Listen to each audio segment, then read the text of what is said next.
ഈശോ മിശിഹായിക്ക് സ്തുതിയായിരിക്കട്ടെ. ഉൽപ്പത്തി പുസ്തകം 2-ാം അധ്യായം 1 മുതലുള്ള വചനങ്ങൾ ശ്രവിക്കാം. അങ്ങനെ ആകാശവും ഭൂമിയും അവയിലുള്ള സമസ്തവും പൂർണ്ണമായി. ദൈവം തൻ്റെ ജോലി 7-ാം ദിവസം പൂർത്തിയാക്കി. താൻ തുടങ്ങിയ പ്രവൃത്തിയിൽ നിന്നും വിരമിച്ച് 7-ാം ദിവസം അവിടുന്ന് വിശ്രമിച്ചു. സൃഷ്ടികർമ്മം പൂർത്തിയായി. തൻ്റെ പ്രവൃത്തികളിൽ നിന്ന് വിശ്രമിച്ച് 7-ാം ദിവസം ദൈവം അനുഗ്രഹിച്ചു, വിശുദ്ധമാക്കി. നന്മസ്വരൂപനായ ദൈവമേ, അവിടത്തേക്ക് ഞങ്ങൾ നന്ദി പറയുന്നു. ഈ തിരുവചനത്തിലൂടെ ജൂബിലിയെക്കുറിച്ച്, തിരുനാളുകളെക്കുറിച്ച് ഒക്കെ ഒന്ന് വിചിന്തനം ചെയ്യുവാൻ കൃപ നൽകണമേ. ഇന്നേ ദിവസം ജൂബിലി ആഘോഷിക്കുന്ന വിവാഹത്തിൻ്റെ, പൗരോഹിത്യത്തിൻ്റെ, സന്യാസത്തിൻ്റെ ജൂബിലി ആഘോഷിക്കുന്നവരെയും, ജന്മദിനം ഓർക്കുന്നവരെയും, വിവാഹ വാർഷികം അനുസ്മരിക്കുന്നവരെയും, ഇന്ന് യാത്ര ചെയ്യുന്നവരെയും, ജോലി ചെയ്യുന്നവരെയും, പരീക്ഷ എഴുതുന്നവരെയും, ഇന്ന് ഞങ്ങളുടെ പ്രാർത്ഥനാ സഹായം ആവശ്യപ്പെട്ടുള്ളവരെയും അനുഗ്രഹിക്കണമേ. പ്രത്യേകമായി ഈ തിരുവചനത്തിലൂടെ ജൂബിലിയുടെ ആഴവും അർത്ഥവും മനസ്സിലാക്കുവാനുള്ള പരിശുദ്ധാത്മാവിൻ്റെ കൃപ നൽകണമേ. നിത്യം പിതാവും പുത്രനും പരിശുദ്ധാത്മാവുമാകുന്ന സർവേശ്വര എന്നേക്കും ആമേൻ. ഈശോയിൽ എത്രയും വാത്സല്യമുള്ള ഷാലോം TV പ്രേക്ഷകരെ, ഇന്ന് ജന്മദിനം ഓർക്കുന്നവരെയും, വിവാഹ വാർഷികം അനുസ്മരിക്കുന്നവരെയും, സന്യാസത്തിൻ്റെയും വിവാഹത്തിൻ്റെയും പൗരോഹിത്യത്തിൻ്റെയും ജൂബിലി ആഘോഷിക്കുന്നവരെയും പ്രത്യേകം അഭിനന്ദിക്കുന്നു, പ്രാർത്ഥനാശംസകൾ നേരുന്നു. ഈ തിരുവചനത്തിലൂടെ ജൂബിലിയെക്കുറിച്ചാണ് കൂടുതലും പറയുവാൻ ആഗ്രഹിക്കുന്നത്. കാരണം കഴിഞ്ഞ ദിവസങ്ങൾ ഒരുപാട് ജൂബിലികൾ ഉണ്ടായിരുന്നു. ഞങ്ങളുടെ സഭയിലുണ്ടായിരുന്നു, പല സഭകളിലുണ്ടായിരുന്നു, കുടുംബങ്ങളിലുണ്ടായിരുന്നു. അപ്പോൾ ജൂബിലിയെക്കുറിച്ച് പലർക്കും അറിയില്ല. ജൂബിലി എങ്ങനെ ആഘോഷിക്കണം, എന്തിനാണ് ജൂബിലി ആഘോഷിക്കുന്നത്?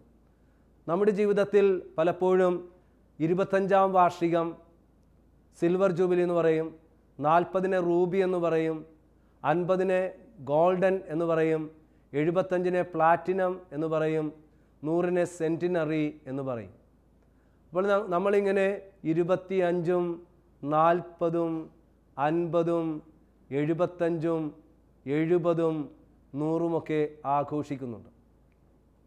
അപ്പോൾ ജൂബിലിയുടെ അർത്ഥത്തെക്കുറിച്ചും ആഴങ്ങളെക്കുറിച്ചും നമുക്ക് വിചിന്തനം ചെയ്യാം. കഴിഞ്ഞ ദിവസം 25-ാമത്തെ വെഡിങ് ആനിവേഴ്സറി ആഘോഷിക്കുന്ന എനിക്ക് പരിചയമുള്ളൊരു കുടുംബം. അവരെന്നോട് പറഞ്ഞു, നെൽസൺ ജോബച്ച, ജൂബിലിയെക്കുറിച്ച് പറഞ്ഞു തരണം, ഞങ്ങൾ എങ്ങനെയാണ് ജൂബിലി ആഘോഷിക്കേണ്ടത്? അവർ ജൂബിലിക്ക് വരുന്നതിന് മുമ്പ് ഞാൻ പറഞ്ഞു, നിങ്ങൾ നല്ല കുമ്പസാരമൊക്കെ നടത്തി നന്നായിട്ട് ഒരുങ്ങണം, സാധിക്കുമെങ്കിൽ ഒരു നല്ലൊരു ധ്യാനം കൂടണമെന്നൊക്കെ പറഞ്ഞു. അവരതെല്ലാം അനുസരിച്ചു. ജൂബിലി ആഘോഷിക്കുന്ന അവരോട് ഞാൻ ചോദിച്ചു, 25-ാം വാർഷികമല്ലേ, നിങ്ങളെക്കുറിച്ചാണ് ഇന്ന് 2 വാക്ക് പറയേണ്ടത്. എന്താണ് നിങ്ങൾക്ക് നിങ്ങളുടെ ജൂബിലിയെക്കുറിച്ച് പറയാനുള്ളത്? അപ്പോൾ രണ്ടുപേരും പറഞ്ഞു, ഞങ്ങൾക്ക് ഒരുപാട് പറയുവാനുണ്ട്. ഞാൻ പറഞ്ഞു, നിങ്ങളുടെ ഹൃദയത്തിൽ തട്ടിയ കാര്യങ്ങൾ പറയുക. അവർ പറഞ്ഞു, ഞങ്ങൾ വിവാഹം കഴിച്ച് പ്രഥമ രാത്രി തന്നെ നല്ല തീരുമാനങ്ങൾ എടുത്തു. ഒന്ന്, എങ്ങനെ പേര് വിളിക്കണമെന്ന് ഞങ്ങൾ ആലോചിച്ചു. പരസ്പരം പേര് വിളിക്കാം എന്ന് തീരുമാനിച്ചു.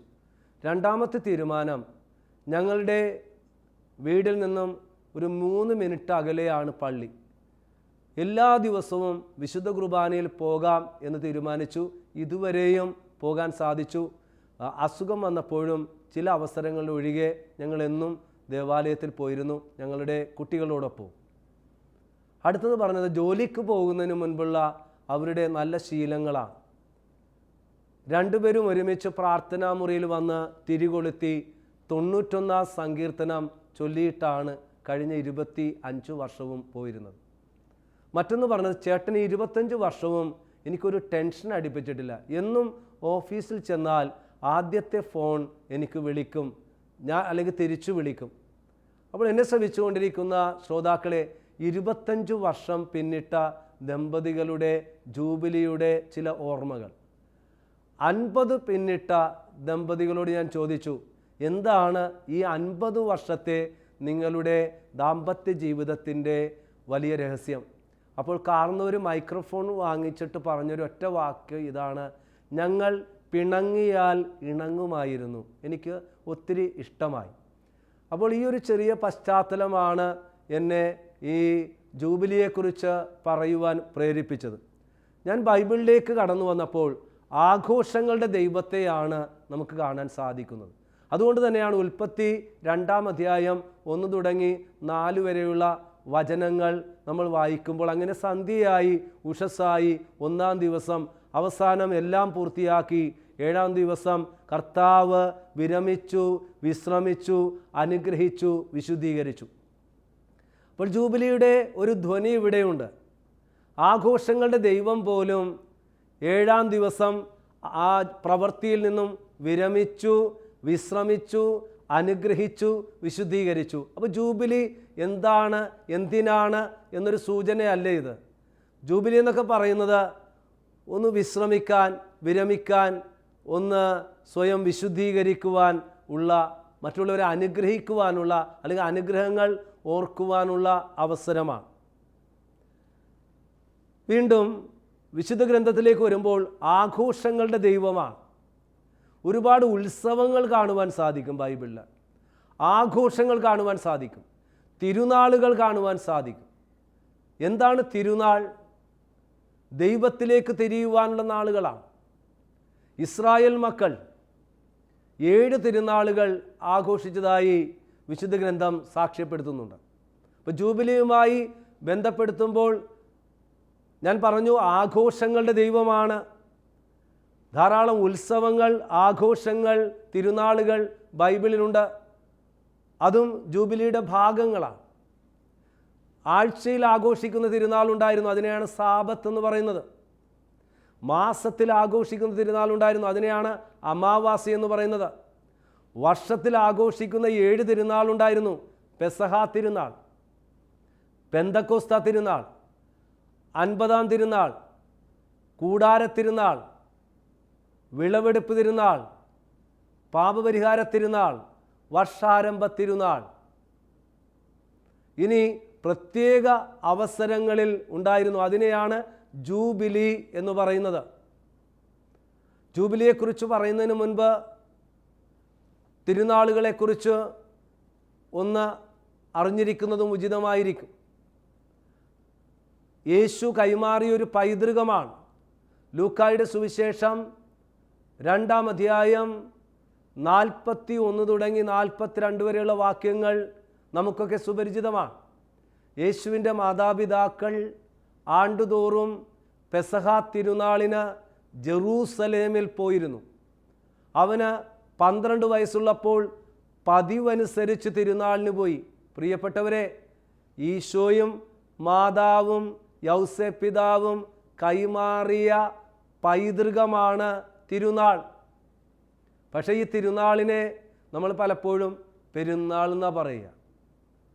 തിരുനാളും പെരുന്നാളും തമ്മിൽ വ്യത്യാസമുണ്ട്.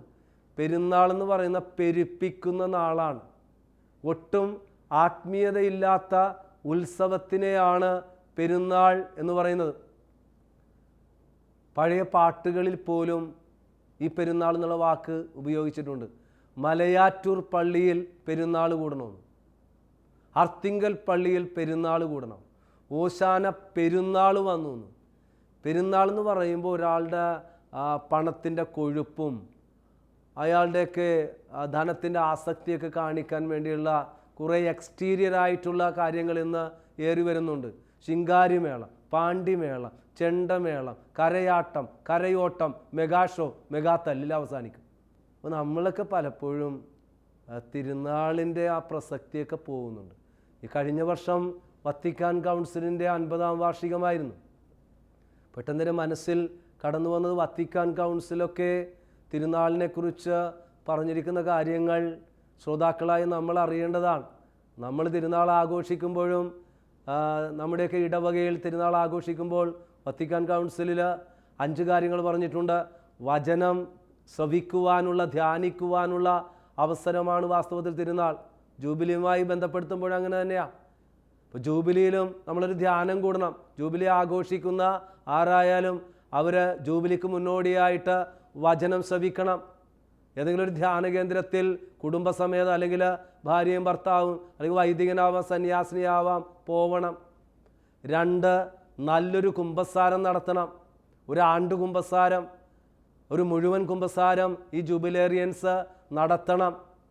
തീർന്നില്ല, ജൂബിലി ഉത്തരിപ്പ് കടം നേർച്ചക്കടമൊക്കെ വീട്ടാനുള്ള അവസരമാണ്. അനുരഞ്ജനപ്പെടണം. ജൂബിലി ആഘോഷിച്ചതുകൊണ്ടായില്ല, നിൻ്റെ അപ്പനുമായി അമ്മയുമായി സഹോദരങ്ങളുമായൊക്കെ അനുരഞ്ജനപ്പെടണം. നേർച്ചക്കടമോ ഉത്തരിപ്പ് കടമോ ഉണ്ടെങ്കിൽ അതൊക്കെ വീട്ടണം. വീണ്ടും ഒരുമിച്ച് കൂടാനുള്ള ഒരു നാളാണ് തിരുനാൾ. ജൂബിലിയും അതുതന്നെയാണ്. നീയുമായി ബന്ധപ്പെട്ട എല്ലാവരെയും വിളിച്ച് ഒന്ന് ഒരുമിച്ച് ചേരുവാൻ, പങ്കുവയ്ക്കുവാൻ ഉള്ള ഒരു കൊയിനോണിയായിട്ട് മാറണം. വീണ്ടും തിരുനാളാണെങ്കിലോ ആരുടെ തിരുനാളാണ് ആഘോഷിക്കുന്നത്? യൗസേപ്പിതാവിൻ്റെതാണോ, മാതാവിൻ്റെതാണോ, അന്തോണീസിൻ്റെതാണോ, ആരുടേതായാലും അവരെക്കുറിച്ച് അറിയുവാനും അവരെക്കുറിച്ച് അറിയിക്കുവാനുമുള്ള അവസരമാണ് തിരുനാൾ. ഇനി അതിന് ഒരുക്കമായിട്ടുള്ള അവസരമാണ് നവനാൾ, ഒരു 9 ദിവസത്തെ പ്രിപ്പറേഷൻ. ഇപ്പോൾ ഞാൻ പറഞ്ഞു വെച്ചത് ജൂബിലിയെക്കുറിച്ച് ചിന്തിക്കുമ്പോൾ ജൂബിലി എന്ന് പറയുന്നത് ഒരു തിരുനാൾ തന്നെയാണ്. അതിനൊരു പ്രിപ്പറേഷൻ ആവശ്യമാണ്. ഇപ്പം തിരുനാൾ വലിയ ദേവാലയങ്ങളിലൊക്കെ തീർത്ഥാടന കേന്ദ്രത്തിൽ ഒരു തിരുനാൾ ആഘോഷിക്കുന്നതിന് മുൻപ് 9 ദിവസത്തെ ഒരുക്കമുണ്ട്. ഇതുപോലെ ജൂബിലിക്കും നമ്മുടെ ജീവിതത്തിൽ ഒരു ഒരുക്കമുണ്ടാവണം. ഇത്രയും ബാക്ക്ഗ്രൗണ്ട് മനസ്സിൽ സൂക്ഷിച്ച് നമുക്ക് വീണ്ടും ബൈബിളിലൂടെ കടന്നു പോവാം. ഞാൻ ലെവ്വായരുടെ പുസ്തകത്തിലേക്കാണ് കൂട്ടിക്കൊണ്ടുപോകുന്നത്. ജൂബിലി ആഘോഷിക്കുന്ന വ്യക്തികൾ, വൈദികരായാലും സന്യസ്തരായാലും ഏകസ്ഥരായാലും ദമ്പതികളായാലും, നിങ്ങൾ ലെവ്വായരുടെ പുസ്തകം 25-ാം അധ്യായം വായിക്കണം. അവിടെയാണ് വ്യക്തമായി ജൂബിലിയെക്കുറിച്ച് പറഞ്ഞിരിക്കുന്നത്. 7-49 അതിനുശേഷം വരുന്നതാണ് 50. അത് ജൂബിലി ഇയറായിട്ട് കണക്കാക്കുകയാണ്. 7 കാര്യങ്ങളാണ് ജൂബിലിയെക്കുറിച്ച് പറഞ്ഞത്. ഞാൻ പണ്ട് 7-നെക്കുറിച്ച് ശാലോം ടി വിയിൽ പറഞ്ഞിട്ടുണ്ട്. ബൈബിളിലെ ഒരു പ്രത്യേക നമ്പറാണ് 7 ഞാൻ ഇതിനു മുൻപ് സൂചിപ്പിച്ചിട്ടുണ്ട്. 7-ാം ദിവസം ദൈവം വിരമിച്ചു, വിശ്രമിച്ചു, വിശുദ്ധീകരിച്ചു. 7 പ്രാവശ്യം ജോർദനാനിൽ മുങ്ങിക്കുളിച്ചപ്പോൾ സൗഖ്യം പ്രാപിച്ചു. ജെറീക്കോ മതിലിന് 7 വട്ടം പ്രദക്ഷിണം വെച്ച് സ്തുതിച്ചപ്പോൾ തടസ്സം മാറി. 7 തിരിയിട്ട വിളക്കുകൾ, 7 തിരുനാളുകൾ, യേശു പഠിപ്പിച്ച സ്വർഗസ്ഥനായ പിതാവ്, 7 പ്രാർത്ഥനയാണ്, നന്മ നിറഞ്ഞ മറിയത്തെക്കുറിച്ച് പറഞ്ഞു, 7 വ്യാകുലങ്ങൾ, യേശുവിൻ്റെ 7 വചനങ്ങൾ, 7 കൂദാശകൾ, അമ്മ ത്രേസ്യയുടെ ഇൻറ്റീരിയർ ക്ലാസ്സിൽ 7. ഇപ്പോൾ ബൈബിളിൽ ഉൽപ്പത്തി തുടങ്ങി വെളിപാട് വരെയും സഭയുടെ പഠനങ്ങളിൽ നിറഞ്ഞു നിൽക്കുന്നതാണ്. ജൂബിലിയിലും 7. എന്താണ് 7? 1, കാഹളം മുഴക്കണം. കാഹളം മുഴക്കുന്നത് എന്താണ്? ഒരു സന്തോഷത്തിൻ്റെ പ്രതീകയല്ലേ കാഹളം മുഴക്കുക, പെരുമ്പറ മുഴക്കുക. അപ്പം കാഹളം മുഴക്കുക എന്ന് വെച്ചിട്ടുണ്ടെങ്കിൽ ദൈവത്തിന് നന്ദി പറയുവാനുള്ള അവസരമാണ് ജൂബിലി എന്ന് ചിന്തിച്ചപ്പോൾ എൻ്റെ മനസ്സിൽ ഇത് പ്രാസമായിട്ട് എടുക്കരുത് കേട്ടോ. ജൂബിലി എന്ന് പറയുന്നത് ഒരു വെളിപാടാണ്, കടപ്പാടാണ്, നിലപാടാണ്, കാഴ്ചപ്പാടാണ്. അപ്പോൾ മുറിപ്പാടിൻ്റെയും കഷ്ടപ്പാടിൻ്റെയും അർത്ഥം മനസ്സിലാക്കും. ഒരു പ്രാസമൊക്കെ തോന്നിയേക്കാം, പക്ഷേ ഈ ജൂബിലി എന്ന് പറയുന്നത് ഇറ്റ്സ് എ റെവലേഷൻ, വലിയൊരു വെളിപ്പെടുത്തലാണ്. എന്നെക്കുറിച്ച്, എൻ്റെ കഴിഞ്ഞുപോയ കൊഴിഞ്ഞ നാളുകളെക്കുറിച്ച്, പൗരോഹിത്യത്തെക്കുറിച്ച്, സന്യാസത്തെക്കുറിച്ച്, കുടുംബജീവിതത്തെക്കുറിച്ചുള്ള എൻ്റെ എനിക്ക് കർത്താവ് വെളിപ്പെടുത്തി തരുന്ന ഒരുപാട് കാര്യങ്ങൾ. ഈ വെളിപാടിലാണ് എനിക്കൊരു കടപ്പാടുണ്ടാവണം. ഇപ്പോൾ ജൂബിലി ആഘോഷിക്കുന്ന വ്യക്തികൾക്ക് കടപ്പാടുണ്ടാവണം. ഒരു പാട്ടില്ലേ, ദൈവസ്നേഹം വർണ്ണിച്ചിടാൻ വാക്കുകൾ പോരാ, നന്ദി ചൊല്ലി തീർക്കുവാൻ ജീവിതം പോരാ, കഷ്ടപ്പാടിൻ കാലങ്ങളിൽ രക്ഷിക്കുന്ന സ്നേഹമോർത്താൽ എത്ര സ്തുതിച്ചാലും മതി വരുമോ. ഒരു ജന്മം കൊണ്ട് പറഞ്ഞു തീരാൻ പറ്റാത്ത കടപ്പാട് നമുക്കുണ്ട് നമ്മുടെ മാതാപിതാക്കളോട്.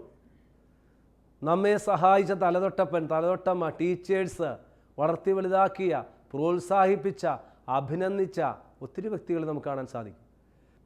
അപ്പോൾ നമുക്ക് കടപ്പാടുണ്ട്. ഇനി 25 വർഷം പിന്നിട്ട് 40 വർഷം 50 വർഷമൊക്കെ പിന്നിട്ട് നിൽക്കുമ്പോൾ നമുക്ക് ഒരു നിലപാടുണ്ടാവണം. ജീവിതത്തിലൊരു സ്റ്റാൻഡ്, ഒരു നിലപാട്, ഒരു കാഴ്ചപ്പാട്, ഒരു വിഷനൊക്കെ ഉണ്ടാവണം. അങ്ങനെ ഒരു കാഴ്ചപ്പാടും ഒരു വിഷനും ഉണ്ടാകുമ്പോഴാണ് ജീവിതത്തിലുണ്ടായ മുറിപ്പാടിൻ്റെയും കഷ്ടപ്പാടിൻ്റെയും അർത്ഥം മനസ്സിലാക്കുക. ചെറിയൊരു ഉദാഹരണം പഴയ നിയമത്തിൽ ജോസഫിനെ എടുക്കുക. ഉൽപ്പത്തി 37 തുടങ്ങി 47 വരെയുള്ള പുസ്തകത്തിലാണ് ജോസഫിനെ കുറിച്ച്. യാക്കോബിൻ്റെ 12 മക്കളിൽ 11ാമനാണ് ജോസഫ്. ഈ ജോസഫിന് സ്വപ്നമുണ്ടാകുന്നു. അപ്പൻ വർണ്ണക്കുപ്പായം കൊടുക്കുന്നു. അവൻ്റെ സ്വപ്നം പറയുമ്പോൾ സഹോദരങ്ങൾക്ക് അസൂയ തോന്നുന്നു. അപ്പൻ ദേഷ്യപ്പെടുന്നു. ഒടുവിൽ അവൻ്റെ 11 ബ്രദേഴ്സ് ആടുമാടുകളെ മേയ്ക്കാൻ വേണ്ടി പോകുന്നു. അവരെ അന്വേഷിച്ച് ജോസഫ് പോകുന്നു. അവനെ പൊട്ടക്കിണറ്റിലിടുന്നു. 20 വെള്ളി നാണയത്തിന് വിടുന്നു. ഫറവോൻ്റെ കൊട്ടാരത്തിൽ വരുന്നു. ഫറവോൻ്റെ ഭാര്യയ്ക്ക് അവനോട് താല്പര്യം തോന്നുന്നു. ഒടുവിൽ അവനെ ജയിലിലിടുന്നു. ഒടുവിൽ എന്ത് സംഭവിച്ചു? പണിക്കാരുപേക്ഷിച്ച കല്ല് ഭവനത്തിൻ്റെ മൂലക്കല്ലായി ഭവിച്ചു. അപ്പോൾ ഈ ഒരു ജോസഫിൻ്റെ ചരിത്രത്തിൽ ജോസഫ് പറയുന്നുണ്ട്, എനിക്ക് നിങ്ങളോട് വൈരാഗ്യമില്ല, വിദ്വേഷമില്ല, ദൈവമാണ് ഇതൊക്കെ ചെയ്യിച്ചത്. അന്ന് എനിക്ക് സ്വപ്നമുണ്ടായപ്പോൾ നിങ്ങൾ എന്നെ കളിയാക്കി. ഇതെല്ലാം ദൈവമാണ് നിങ്ങളെ കൊണ്ട് ചെയ്യിപ്പിച്ചത്. പൊട്ടക്കിണറ്റിലിട്ടതും 20 വെള്ളി നാണയത്തിന് വിറ്റതും ഫറവോൻ്റെ കൊട്ടാരത്തിൽ വന്നതും ഫറവോൻ്റെ ഭാര്യയ്ക്ക് എന്നോട് താല്പര്യം തോന്നിയതും എന്നെ ജയിലിൽ കൊണ്ട് ഇട്ടതുമൊക്കെ ഉപരി നന്മയ്ക്ക് വേണ്ടി. അതെ, ഇതിനെയാണ് കാഴ്ചപ്പാട്, വെളിപാട്, നിലപാടെന്ന് പറയുന്നത്. ജോസഫിന് താൻ ഏറ്റ മുറിപ്പാടിൻ്റെയും കഷ്ടപ്പാടിൻ്റെയും അർത്ഥം മനസ്സിലാക്കാൻ സാധിച്ചു. ഇത് തന്നെയാണ് എന്നെ ശ്രമിച്ചുകൊണ്ടിരിക്കുന്ന ജൂബിലേറിയൻസ് തിരിഞ്ഞു നോക്കുമ്പോൾ നിങ്ങൾക്കും കാണാവുന്ന കാര്യമാണ്. ജൂബിലി നിങ്ങൾക്കൊരു വെളിപാടാവണം. ആ വെളിപാടിൽ നിങ്ങൾക്കൊരു കടപ്പാടുണ്ടാവണം. ആ കടപ്പാടിൽ നിങ്ങൾക്കൊരു നിലപാടുണ്ടാവണം, കാഴ്ചപ്പാടുണ്ടാവണം. അപ്പോഴേ കഴിഞ്ഞുപോയ 25 വർഷത്തിലേക്ക്, 40 വർഷത്തിലേക്ക്, 50 വർഷത്തിലേക്ക്, 70 വർഷത്തിലേക്ക്, 75-ാം വർഷത്തിലേക്ക് നോക്കുമ്പോൾ ജീവിതത്തിലുണ്ടായ മുറിപ്പാടിൻ്റെയും തെറ്റിദ്ധാരണയുടെ അർത്ഥം മനസ്സിലാക്കാൻ സാധിക്കുക. അപ്പോൾ കാഹളം മുഴക്കണമെന്ന് വെച്ചാൽ ദൈവത്തിന് നന്ദി പറയണം. രണ്ടാമതായി വിശുദ്ധീകരിക്കുവാനുള്ള അവസരമാണ്. ഉൽപ്പത്തി തുടങ്ങി വിരമിച്ചു, വിശുദ്ധീകരിച്ചു എന്നുള്ള വാക്ക് ഞാൻ പറഞ്ഞു. അപ്പോൾ എന്നെ തന്നെ ഒന്ന് സാങ്ക്ടിഫൈ ചെയ്യണം. വിശുദ്ധീകരിക്കാൻ വേണ്ടിയിട്ട് ജൂബിലി ആഘോഷിക്കുന്ന വ്യക്തി എന്ത് ചെയ്യണം? പല രീതിയിൽ ചെയ്യാറുണ്ട്. ചില ആൾക്കാർ 40 ദിവസം ഉപവസിക്കുന്ന വ്യക്തികളുണ്ട്, അല്ലെങ്കിൽ 1 മാസം മുഴുവൻ ഉപവസിക്കുന്ന വ്യക്തികളുണ്ട്, ചിലപ്പോൾ ധ്യാനത്തിന് പോകുന്നവരുണ്ട്.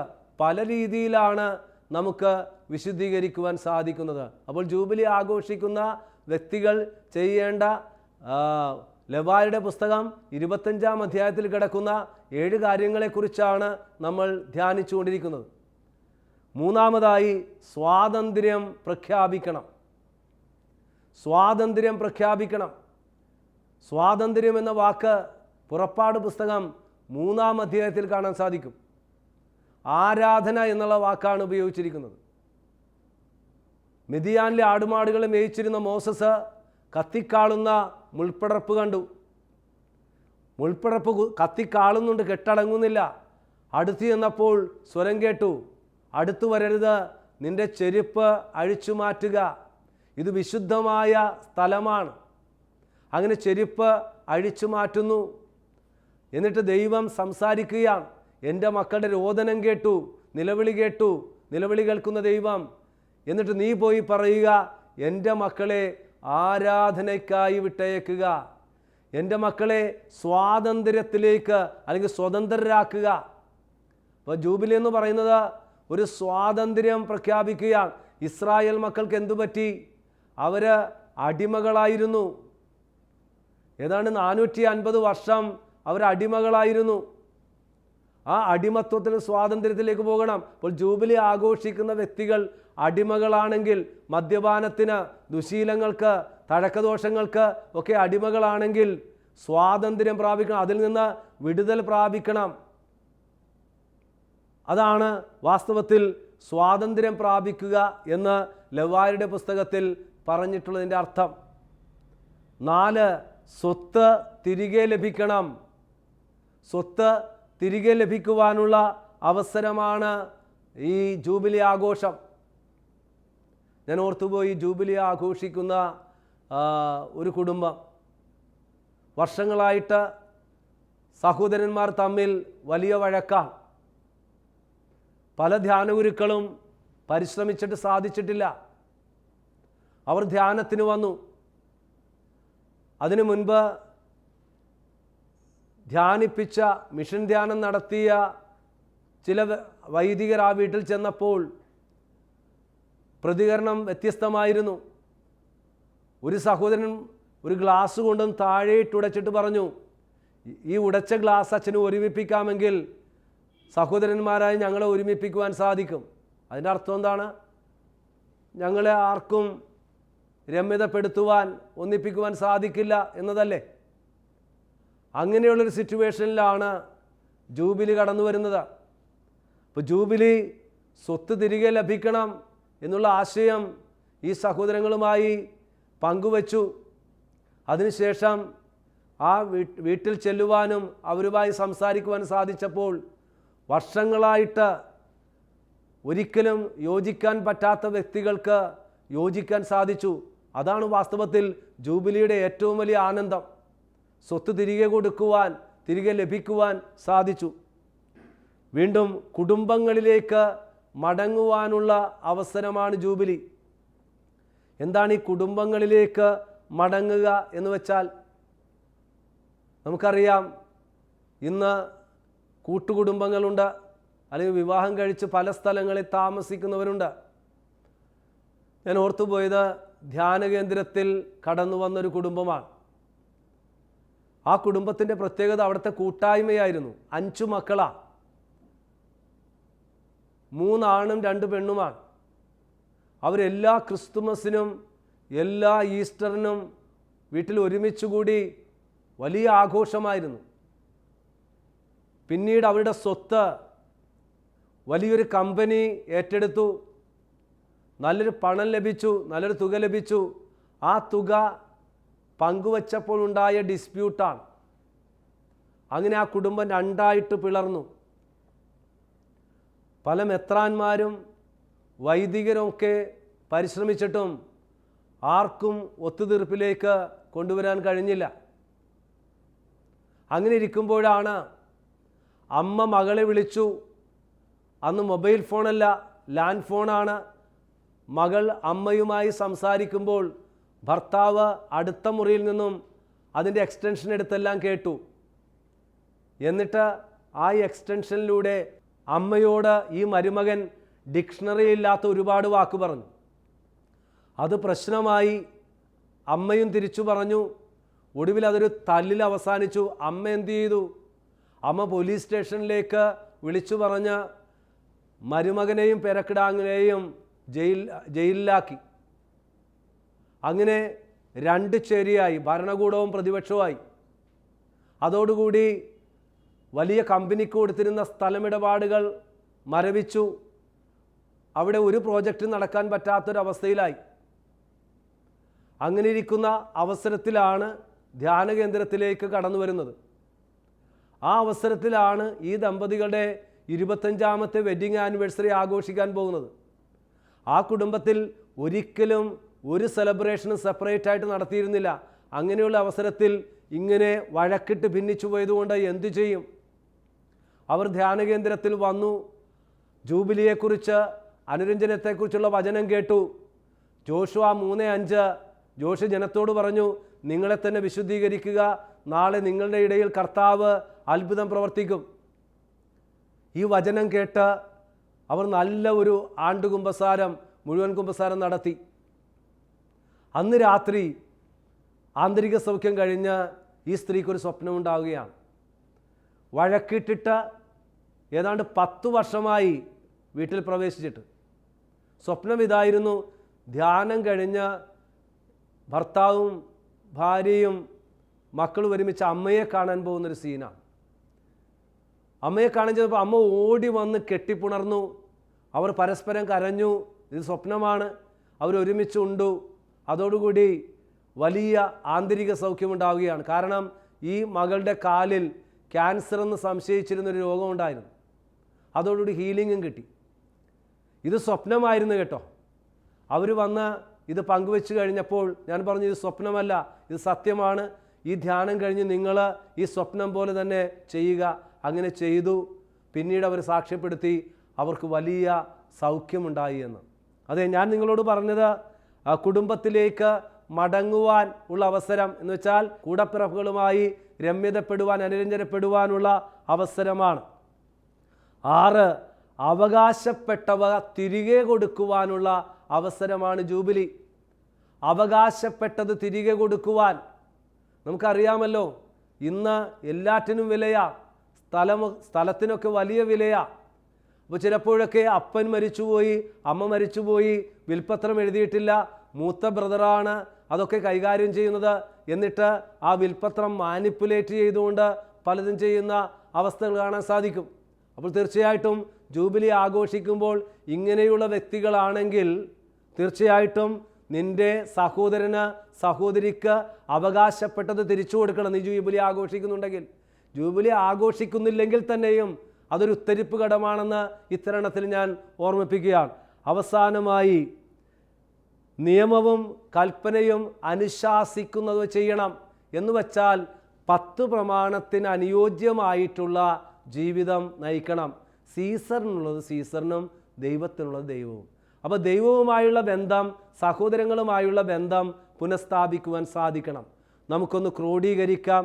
ഞാൻ നിങ്ങളോട് പങ്കുവച്ചത് ജൂബിലി ആഘോഷത്തെക്കുറിച്ചാണ്. നമ്മുടെ ആശയം ഇതായിരുന്നു. ആഘോഷങ്ങളുടെ ദൈവമാണ്. ഉൽപ്പത്തിയിൽ ആരംഭിക്കുന്ന ദൈവം വിരമിച്ചു, വിശ്രമിച്ചു, വിശുദ്ധീകരിച്ചു, അനുഗ്രഹിച്ചു. ബൈബിൾ മുഴുവനും ആഘോഷങ്ങളാണ്, തിരുനാളുകളാണ്. ആഴ്ചയിലും മാസത്തിലും വർഷത്തിലും പ്രത്യേക അവസരത്തിൽ ആഘോഷിക്കുന്ന തിരുനാളുകൾ, അതിനെയാണ് ജൂബിലി. പ്രത്യേക അവസരത്തിനെയാണ് ജൂബിലി. ലെവായരുടെ പുസ്തകം 25-ാം അധ്യായത്തിലെ 7 കാര്യങ്ങളാണ് നമ്മൾ പ്രത്യേകമായി കേട്ടത്. ജൂബിലി ദൈവത്തെ സ്തുതിക്കുവാനുള്ള അവസരമാണ്. ഇവിടെയാണ് ഒരു വെളിപാട്, കടപ്പാട്, നിലപാട്, കാഴ്ചപ്പാട്, കഷ്ടപ്പാട്, മുറിപ്പാട് എന്നർത്ഥം ഞാൻ വ്യാഖ്യാനിച്ചത്. വീണ്ടും വിശുദ്ധീകരിക്കുവാൻ, സ്വാതന്ത്ര്യം പ്രാപിക്കുവാൻ, സ്വത്ത് തിരികെ കൊടുക്കുവാൻ, കുടുംബത്തിലേക്ക് മടങ്ങുവാൻ, അവകാശപ്പെട്ട തിരിച്ചു കൊടുക്കുവാൻ, നിയമവും കൽപ്പനയും 10 പ്രമാണമൊക്കെ അനുശാസിക്കുവാനുള്ള അവസരമാണ്. ജൂബിലിയെക്കുറിച്ചുള്ള ഈ വചനചിന്ത ഇനി ജൂബിലി ആഘോഷിക്കുന്ന വ്യക്തികൾക്ക് ഇത് വലിയൊരു അറിവും അനുഗ്രഹവും ആവട്ടെ എന്ന് ആശംസിക്കുന്നു. പ്രത്യേകിച്ച് ഇന്ന് ജൂബിലി ആഘോഷിക്കുന്ന എല്ലാവർക്കും ഷാലോം TV-യുടെ പ്രത്യേക അഭിനന്ദനങ്ങളും ആശംസകളും നേരുന്നു. കർത്താവായ ഈശോ നിങ്ങളെ അനുഗ്രഹിക്കട്ടെ. ആമേൻ.